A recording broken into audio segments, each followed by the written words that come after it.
할렐루야. 하나님의 은혜가 오늘 이 자리에 함께한 우리 모든 성도들에게 충만하게 임하게 되기를 주의 이름으로 축원합니다. 본래 제가 휴가 기간인데 좀 제가 가려고 하던 데를 제가 못 가서 오늘 같이 이렇게 예배를 드리고 있습니다. 오늘 아마 낮 예배 이제 오전 예배 드리고 제가 또 다른데 이렇게 가서 이렇게 계획을 진행을 하려고 그렇게 생각을 하고 있어요. 따라서 해보십시다. 인생의 동행자. 할렐루야. 여러분 정신을 똑바로 차리고 하나님 말씀 아멘으로 이렇게 화답할 수 있는 여러분들이 다 되기를 주의 이름으로 축원합니다.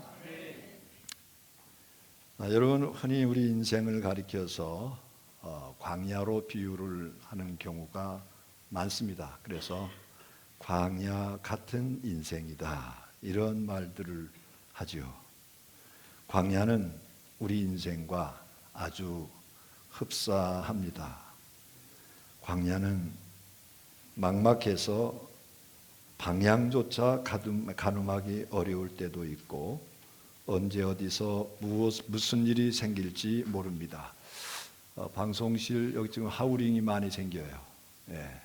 하우링이 많이 생기니까 그래서 이 광야라고 하는 것은 정말 거칠고 험난합니다. 그것은 우리 인생도 마찬가지입니다. 혼자서 살 수 없고 도움을 주고 받을 수 있는 동행자가 필요하지요. 그러나 여러분 인간 동행자는 불완전합니다. 다 같이 연약한 인간이기 때문에 도움이 되지 못할 때가 많고 때로는 오히려 짐이 될 때가 있습니다. 그래서 우리에게는 완전한 동행자가 되시는 전지전능하신 하나님의 도우심이 필요한 줄로 믿습니다. 오늘 본문을 보면 완전한 동행자로 하나님이 나타나십니다. 이스라엘이 출애굽한 후 가나안에 들어가기까지 광야를 통과할 때 하나님이 동행해 주셨어요. 물론 하나님은 영이시기 때문에 우리의 육안으로는 볼 수 없습니다. 그러나 하나님이 동행하심을 가시적으로 보여주는 현상이 있습니다. 여러분 오늘 본문에서 보면 그게 뭘까요? 하나님이 가시적으로 우리에게 보여주시는 현상이 있는데 그게 뭘까요? 구름 기둥과 불 기둥이라고 하는 거예요. 하나님이 구름 기둥과 불 기둥을 통해서 내가 너희들과 항상 함께 하겠다. 내가 너희들과 항상 동행하겠다. 이렇게 보여주시는 거죠. 이스라엘이 40년 광야 생활을 마치고 마침내 가나안 땅에 들어갈 수 있었던 것은 그들 자신의 힘 때문이 아닙니다. 그들 자신의 어떤 노하우, 어떤 방법 때문이 아닙니다. 그들 자신의 능력 때문이 아닙니다. 그것은 하나님이 동행해 주셨기 때문에 가능할 수 있었어요. 하나님이 늘 함께 해주셨기 때문에 가나안 땅에 들어갈 수 있었어요. 오늘 우리도 마찬가지입니다. 천국에 들어갈 때까지 광야 같은 인생길을 갈 때 하나님이 함께 해주시고 동행해 주실 때 승리하게 될 줄로 믿습니다. 그러면 하나님은 이스라엘과 동행하면서 어떤 축복을 주셨고 어떻게 역사하셨을까요? 여러분 세 가지로 말씀을 드립니다. 첫째, 하나님은 인도해 주시는 하나님으로 역사해 주셨어요. 할렐루야. 따라서 해보십시다. 하나님은 인도하시는 하나님이십니다. 할렐루야. 여러분 오늘 본문을 보면 구름 기둥이 이스라엘 백성 앞에서 이동을 하죠. 여러분 사실 이스라엘 백성이 광야길이 초행길입니다. 그리고 광야에는 길도 없어요. 바람 한번 휘 불고 나면 발자국이 금세 사라집니다. 그래서 광야가 힘든 거고 방황하기 쉽습니다. 그러나 하나님이 동행하시기에 괜찮습니다. 구름 기둥과 불 기둥을 통해서 그들을 인도해 주십니다. 여러분 21절 말씀을 우리 다 같이 함께 보십시다. 다 같이 시작. 여호와께서 그들 앞에서 가시며 낮에는 구름 기둥으로 그들의 길을 인도하시고 밤에는 불 기둥을 그들에게 비추사 낮이나 밤이나 진행하게 하시니. 아멘. 다 같이 아멘. 여러분, 하나님은 우리 눈에 보이지 않으시지만은 구름 기둥과 불 기둥을 통해서 하나님이 함께 해주시는 것을 지금 보여주고 계셔요. 그래서 구름 기둥과 불 기둥을 통해서 그들이 따라가는 겁니다. 요즘 차에 거의 100% 내비게이션이 달려 있습니다. 아마 내비게이션 없는 차들이 드물 것 같아요. 이 내비게이션이 없으면 이제는 뭐 어디 찾아가기가 보통 어려운 게 아닙니다. 전에는 내비게이션이 없어도 그냥 물어 그냥 창문 열고 어디로 갑니까 물어서 이렇게 겨우 찾아가는데, 지금은 뭐 내비게이션이 딱 있기 때문에 물을 필요도 없이 내비게이션이 안내해 준 대로 가면 같아요. 그래서 요즘 자동차를 가지고 계시는 분은 내비게이션은 필수품이 됐어요. 그런데 우리 인생길에도 이런 내비게이션이 있으면 얼마나 좋을까 하는 생각을 해봅니다. 여러분, 내가 축복의 길을 향해서 가려면, 내 인생의 성공의 길을 향해서 가려면 어떻게 해야 될까? 인생의 내비게이션이 있으면 여러분 거칠 것이 없을 것 같아요. 여러분, 그래서 이 성공과 실패의 길을 알려주면 얼마나 좋겠는가, 그런 생각이 들 때가 많아요. 그러나 하나님은 이미 더 좋고 더 간편한 영적 내비게이션을 우리에게 허락해 주신 줄로 믿습니다. 뭘까요, 여러분? 하나님의 말씀이에요. 하나님의 말씀이에요. 여러분, 사실을 따지고 보면 구름 기둥과 불 기둥도 하나님의 말씀을 알려주는 상징이 아닙니까? 민수기 9장 17절 이하의 말씀에 보니까 구름 기둥과 불 기둥이 하나님의 말씀을 따라 움직였다, 이렇게 말씀을 하고 있어요. 하나님의 말씀을 따라 움직였다는 겁니다. 그러니까 구름 기둥과 불 기둥의 움직임이 바로 하나님의 말씀이라는 겁니다. 이스라엘은 그 말씀을 깨닫고 그대로 순종하며 인도를 받아야 됩니다. 그럴 때 바른 길을 찾아갈 수가 있었던 거예요. 그러므로 오늘 우리에게는 구름 기둥과 불 기둥 같은 것이 없어도 돼요. 왜 그럴까요, 여러분? 하나님의 말씀이 우리에게 있기 때문에, 성경이 우리에게 있기 때문에 그렇습니다. 그 안에 기록된 하나님의 말씀을 통해서 인생의 길을 인도받을 수가 있지 않습니까? 그래서 시편 119편 105절에 보니까 주의 말씀은 내 발의 등이요 내 길의 빛이니이다. 하나님의 말씀은 내 발의 등이고 내 길의 빛이 되어 주신다는 거예요.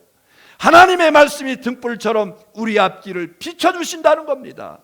성경을 읽고 묵상하면 성령께서 하나님의 뜻을 깨우쳐 주십니다. 할렐루야. 여러분, 그래서 우리가 하나님의 뜻을 자꾸만 깨달아 알아야 돼요. 어떻게? 기도와 말씀을 통해서 하나님의 뜻을 깨달아 알아야 될 줄로 믿습니다. 그러면 여러분, 이제 우리의 인생이 승리의 길을 걸어갈 수가 있는 겁니다. 하나님의 인도에 관해 언급하다 보면 많은 사람들이 미래에 대해서 자세하게 알고 싶어 합니다. 내가 10년 후에 내 모습이 어떻게 될까? 20년 후에 내가 어떤 길을 걸어갈까? 이런 것을 알고 싶어요. 그러나 여러분, 그런 게 아니에요. 그런 거는 점쟁이들이 하는 거예요. 정확하지도 않아요. 하나님은 우리가 천국 가는 대체적인 인생 여정은 말씀해 주시지만은 10년 후나 20년 후의 미래의 구체적인 모습까지 알려주시지 않습니다. 하나님은 한 걸음 한 걸음씩 한 걸음씩 한 걸음씩 인도해 주십니다. 우리의 길을 이끌어 주십니다. 중요한 것은 우리가 하나님을 신뢰함으로 따라가면 반드시 승리하게 된다는 거예요. 그리고 우리를 향한 아름다운 하나님의 계획도 성취되게 될 줄로 믿습니다. 시각장애인인 찬양가수 김목스라고 하는 분이 있습니다. 그녀는 빌리 그레엄 이제 선교단에 참여한 분으로 재미교포였어요. 6.25 때 실명을 했는데 어느 미군의 도움으로 미국으로 가서 인디애나 주립대학에서 공부를 하고 아주 훌륭한 성악가가 됐습니다. 그녀는 하나님의 큰 은혜가 너무 감사해서 자원해서 빌리 그레엄 집회에 이제 나서서 찬양을 하고 하나님께 영광을 올렸어요. 그런데 여러분, 그럴 때마다 그가 찬양하고 간증하는 내용이 있습니다. 나는 내 손을 붙들고 인도해 주시는 하나님의 말씀에 발을 옮기기만 하면 됩니다. 믿을 만한 안내자에게 나를 맡기고 한 걸음 한 걸음 따라가다 보면 내가 가야 할 목적지에 다다르듯 신실하신 하나님의 말씀에 한 발자국 한 발자국 따라가다 보면 우리를 위해 예비해 주신 저 영원한 천국에 무사히 당도하게 됩니다. 이런 간증을 매번마다 한다는 겁니다. 여러분, 그렇습니다. 우리가 날마다 하나님을 한 발자국 한 발자국 따라가는 게 중요합니다. 우리가 인생을 살다 보면 때때로 앞길이 막막할 때가 있어요. 그러나 하나님의 인도를 받다 보면 내가 갈 길을 선택할 수 있습니다. 심지어 없던 길도 열리게 되는 역사가 일어나게 될 줄로 믿습니다. 여러분들의 이렇게 열리는 축복의 역사가 일어나게 되기를 주의 이름으로 축원합니다. 마치 자동문에 다가가면 수르르 하고 문이 열리듯 말입니다.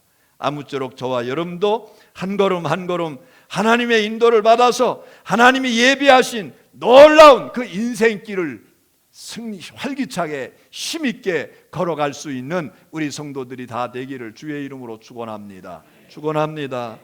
두 번째는 하나님은 보호해 주시는 하나님으로 우리에게 역사하신다는 거예요. 이게 하나님의 축복인 줄로 믿으시기를 바랍니다. 그래서 하나님은 항상 나와 동행하시면서 나를 보호해 주셔요. 이스라엘이 통과하던 광야는 낮의 더위와 밤의 추위에 일교차가 몹시 큽니다.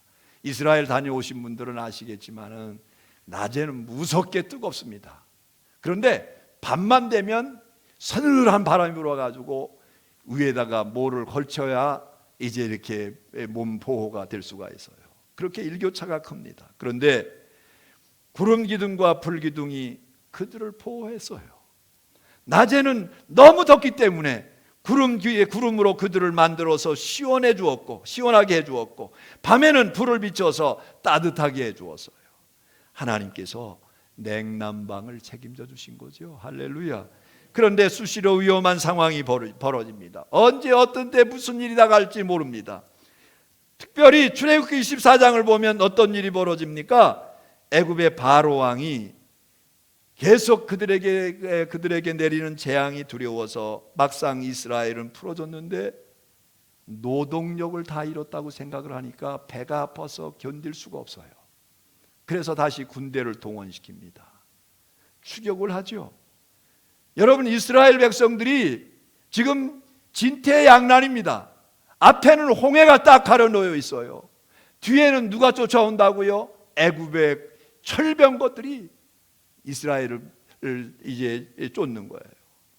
여러분, 오도 가도 못하는 죽임을 당할 수밖에 없는 상황입니다. 그런데 여러분, 하나님이 그들을 버리지 않으셨어요. 그들과 함께 하고 계셨어요. 그들과 동행하고 계셨어요. 출애굽기 14장 19절부터 20절에 보니까 이스라엘 진 앞에 가던 하나님의 사자가 그들의 뒤로 옮겨가매 구름 기둥도 앞에서 그 뒤로 옮겨 애굽 진과 이스라엘 진 사이에 이르러 서니 저쪽에는 구름과 흑암이 있고 이쪽에는 밤이 밝음으로 밤새도록 저쪽이 이쪽에 가까이 못하였더라. 그러니까 이스라엘 백성들을 향해 진격해오는 애굽 군대 쪽을 향해서 구름 기둥이 옮겨갔다는 거예요. 칠흑같이 어두워서 발을 띨 수 없을 정도가 됐다는 겁니다. 여러분, 그러니까 애굽 군대가 접근하지를 못했어요. 이러한 상태에서 모세가 지팡이를 내밀게 되니까 바다가 갈라지고 이스라엘이 홍해를 건너게 됩니다. 나중에 애국 군사들이 따라왔지만은 물이 다시 합쳐지면서 그들 모두가 다 수장되었어요.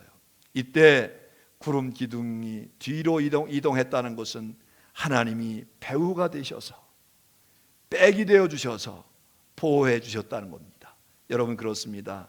하나님은 우리에게 가장 센 백이 되시는 줄로 믿으시기를 바랍니다. 할렐루야. 따라서 해봅시다. 하나님은 내 인생에 가장 큰 백이십니다. 할렐루야. 내 배후에서 나를 도우시고 나를 인도하시고 나를 이끌어 주시는 그 하나님이라는 겁니다. 그 은혜를 시편 34편 6절부터 7절 그리고 15절에서 이렇게 말을 합니다. 이 곤고한 자가 부르짖음에 여호와께서 들으시고 그의 모든 환난에서 구원하셨도다. 여호와의 천사가 주를 경외하는 자를 둘러 진치고 그들을 건지시는도다. 여호와의 눈은 의인을 향하시고 그의 귀는 그들의 부르짖음에 기울이시는도다. 할렐루야. 여러분, 사람은 동행해도 도움이 안 될 때가 많지만은 하나님은 완전한 보호자가 되어 주심을 믿으시기를 주의 이름으로 축원합니다. 시편 121편 4절 6절을 보십시오. 이스라엘을 지키시는 이는 졸지도 아니하시고 주무시도 아니하시리로다. 여호와는 너를 지키시는 이시라. 여호와께서 내 오른쪽에서 내 그늘이 되시나니 낮에 해가 너를 상치 못하고 밤의 달도 너를 해치지 못하리로다. 이렇게 말씀을 하셨어요. 하나님은 1년 365일 하루 24시간 분초마다 우리를 돌보아 주심을 믿으시기를 주의 이름으로 축원합니다. 그러므로 여러분, 우리 힘있게 살아가십시다. 당당하게 살아가십시다. 우리가 하나님 편에서 바로 살면 하나님께서 그 자녀들을 책임져 주시고 철저하게 보호해 주심을 믿으시기를 주의 이름으로 축원합니다. 요한일서 5장 18절 말씀을 보십시오. 하나님께로부터 나신 자가 그를 지키심에 악한 자가 그를 만지지도 못하리라고 그랬어요. 한마디로 우리를 노다지처럼 보호해 주신다는 말씀입니다. 이와 같은 하나님의 보호는 끝이 없습니다. 항상 세상 끝날까지 동행해 주십니다. 그래서 마태복음 28장 20절 말씀에 보면 볼지어다 내가 세상 끝날까지 너희와 항상 함께 있으리라. 할렐루야. 세상 끝날까지 너희와 항상 함께 하리라. 여러분, 하나님께서 세상 끝날까지 나와 함께 하심을 믿으시기를 주의 이름으로 축원합니다.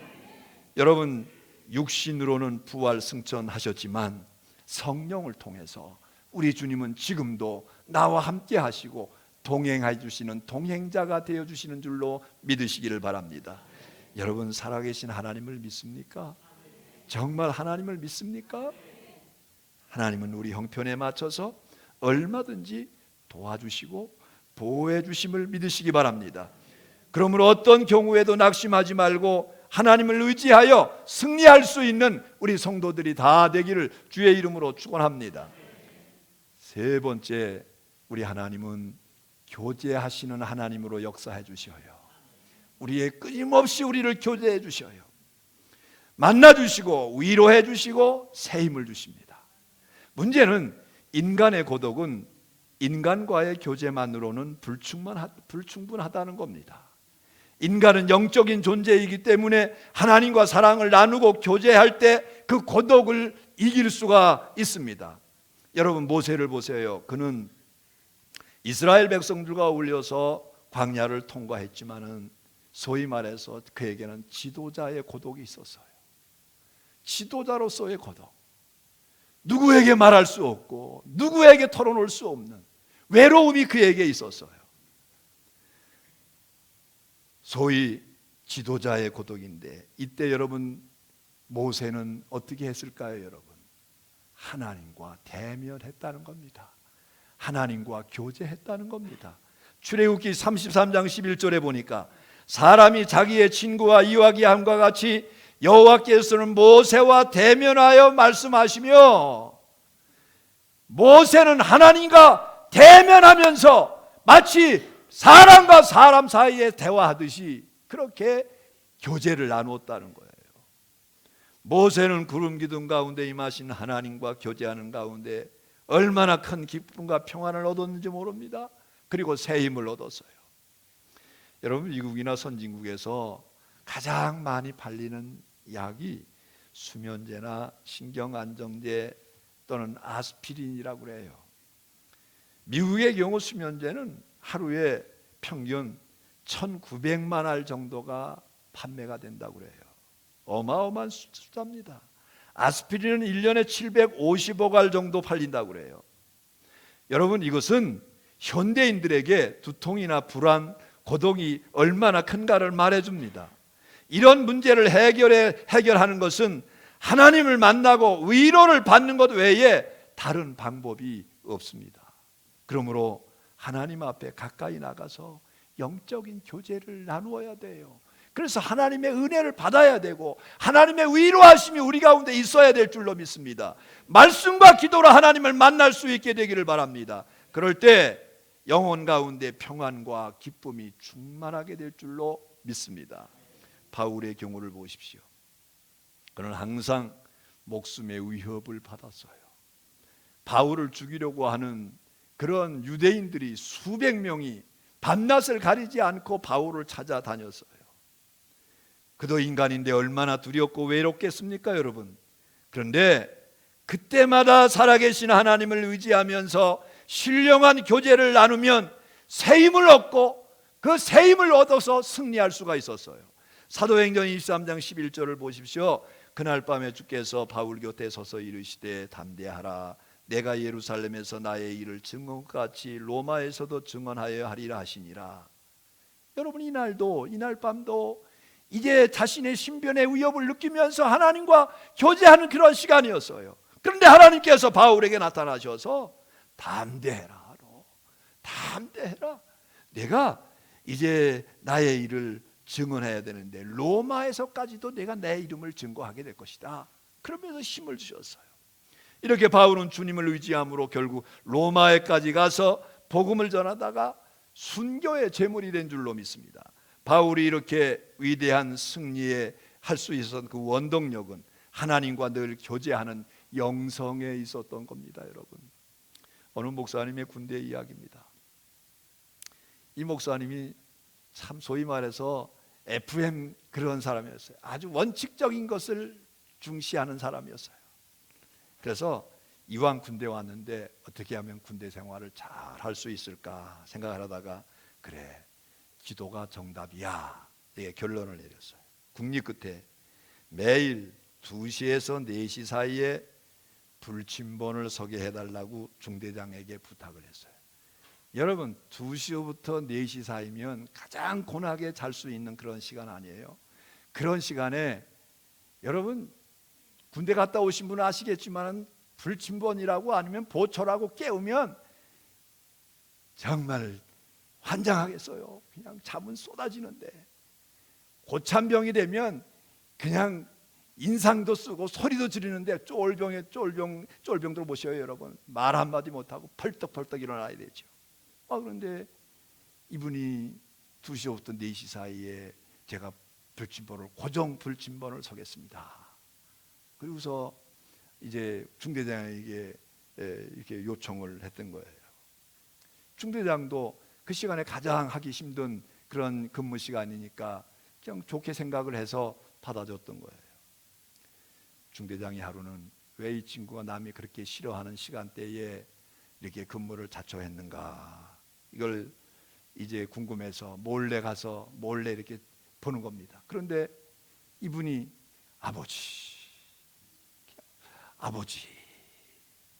아버지를 계속 찾는 거예요. 어떤 때는 눈물겨운 소리로 가지고 아버지 하면서 눈물을 찔끔찔끔 흘려가면서 그러는 거예요.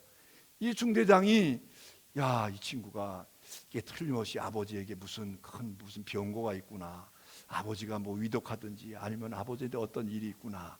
그래서 하루는 그를 불러가지고 그를 휴가를 보내주지 않았습니까? 휴가를 가서 이제 며칠 이렇게 휴가를 줘서 집에 너 갔다 오라고. 휴가 갔다 와서 중대장이 이제 궁금한 거예요. 불러가지고 너희 아버지 어떠시냐? 그러니까 이분이 하는 말이 저희 아버지 건강하신데요, 잘 계십니다. 고개를 갸우뚱하면서 아니 그러면 너 근무하면서 근무 쓰면서 왜 이렇게 아버지 그냥 눈물 콧물 짜면서 왜 이렇게 아버지를 찾냐? 그랬더니 중대장님, 저는 육신의 아버지가 있고 영적인 아버지가 있습니다. 육신의 아버지는 건강하시고요, 잘 계시고요. 제 마음에 이제 어떻게 하면 군대 생활을 잘 할 수 있을까? 어떻게 하면 보람 있게 군대 생활을 할 수 있을까? 그거 생각하면서 하나님의 도움을 구하는 거예요. 그 하나님이 바로 우리 아버지셔요.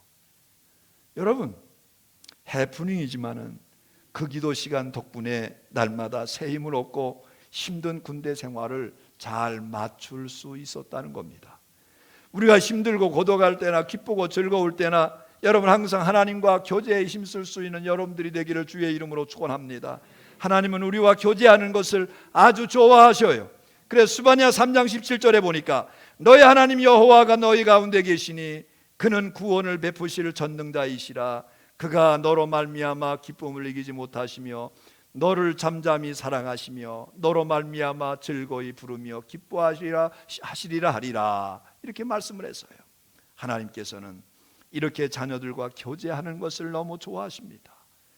마치 부모가 자식을 얼싸안고 기뻐하는 모습과 같습니다.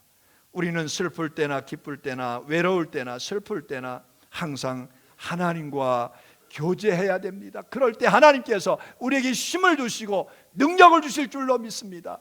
나의 힘이신 여호와여, 이렇게 고백하며 부르짖었던 다윗과 같이 여러분, 우리 인생의 힘은 하나님께 있어요.